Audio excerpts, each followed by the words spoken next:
Good evening. Happy New Year to all staff, students, parents, school board members, and indeed all stakeholders in our education system. I greet you from the historical site of the Institute of Jamaica, established in 1879 by Sir Anthony Musgrave, then Governor of Jamaica. The Institute was set up for the encouragement of literature, science, and art in Jamaica, and as such was designed to help government in the promotion and preservation of culture in the island. I believe this setting provides a good backdrop for reflection on our journey towards a collective partnership in local education. We all serve a great and noble purpose, that is the emancipation of the mind. As we begin this new year, 2017, let us do so with a renewed sense of hope and belief in our collective abilities to find sustainable solutions to the seemingly insurmountable challenges in our education sector.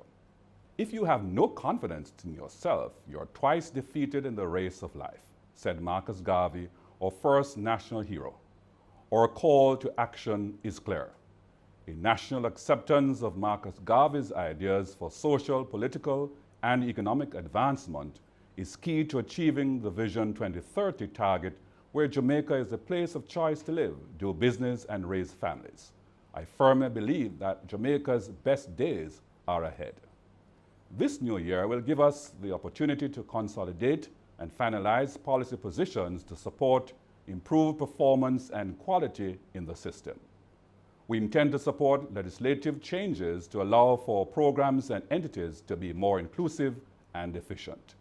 We also intend to provide greater support to our school leaders and teachers to improve the performance and general development of students, but also to cater to the varied welfare needs. We have already started to roll out our examination preparation strategies, as each cohort is different, but we intend to customize education to suit the needs of each student, giving him or her the opportunity to maximize his or her potential. Last September, we had one of the smoothest starts to the school year. This was not by accident. We at the Ministry of Education, Youth and Information ensured that our funds were released to our schools in June, the earliest ever. Most school repairs were done early. We increased the capital budget by approximately $700 million. This allowed the Ministry of Education, Youth and Information to satisfy the needs of more than 200 schools in time for the beginning of the school year. In addition, several meetings were held with education stakeholders to iron out misunderstandings regarding this administration's policy to abandon compulsory auxiliary fees at the secondary level. Our secondary schools are today better funded. Our upgraded schools that were accustomed in many instances to 20 or 30% compliance in the payment of auxiliary fees are breathing a sigh of relief. Thousands of parents were given a financial lifeline. And I wish to thank all education stakeholders who assisted with the implementation of the abolition of the compulsory auxiliary fee policy. We have surmounted a major hurdle as a country. This administration believes that education is a public good.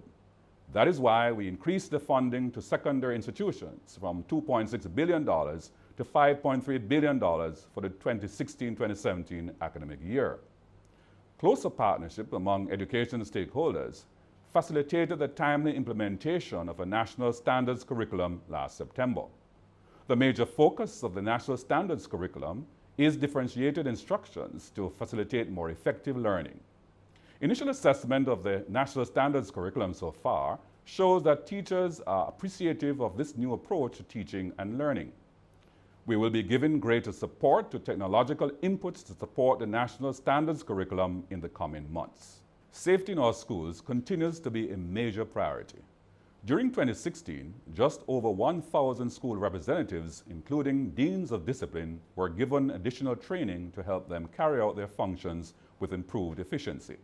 Periodic training will continue in 2017.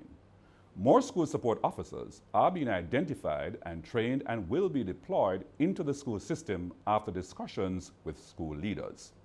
We will continue the pilot school bus service from Pepin to Halfway Tree and other sections of the corporate area this year. Education stakeholders have given a positive feedback to this initiative. Talks are far advanced on the matter of a national school bus service. Those discussions will continue this year against the background of available resources. We all have a role to play in school safety. Parents must ensure that they know where their children are and who they are with at all times of the day. I encourage all parents to visit their children's school periodically. Parents, I implore you to set wholesome examples for your children.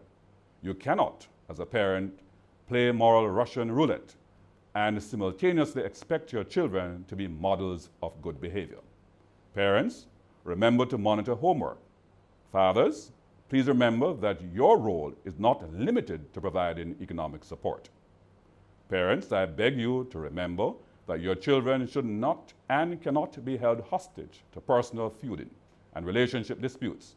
Our children are precious. Students, don't forget that you are all responsible for your learning. You, in large measure, write your recommendation for the future. Leave adult activities to adults and focus on your schoolwork. This administration believes in the importance of nutrition. We are committed to Children on the Path program receiving a healthy meal each school day. Children who are sent to school hungry have a harder time learning. Studies have shown that investment in nutrition is a win-win for any country. For every dollar invested in nutrition, a country can expect to get $16 back in increased productivity, according to a 2016 Global Nutrition Report. We launched the Alternative Pathway to Secondary Education initiative in March last year, and already we are getting good feedback from the schools. The program is providing a new approach to teaching to ensure that every student gets the best opportunity to learn and succeed. Some $800 million is being spent to better the lives of thousands of young Jamaicans who need a second and sometimes even a third chance to discover themselves and to become the best that they can be through the Career Advancement Program, CAP, which now has an enrollment of close to 10,000 students and graduated just over 1,000 last December. I am pleased to announce that the historic Vocational Associate degree was launched in December. This will give our technical and vocational students an opportunity to advance their career through this pathway, making them more marketable and ready for the world of work. This achievement is in line with this administration's intention to ensure that by age 30, our people, at a minimum, have at least an associate degree.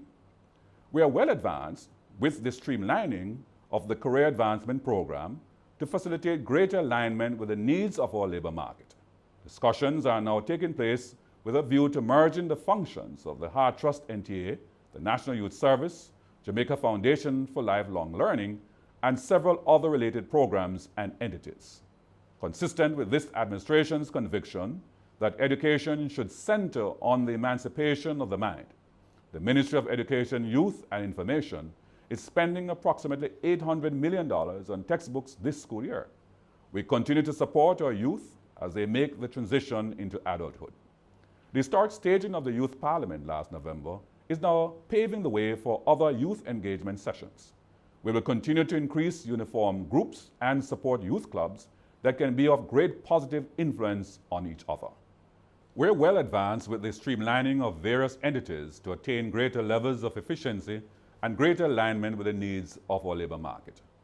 The remaining 69 schools which continue to utilize pit latrines will have their water closets completed during this year through partnerships with the Jamaica Social Investment Fund, Food for the Poor, and non-governmental organizations.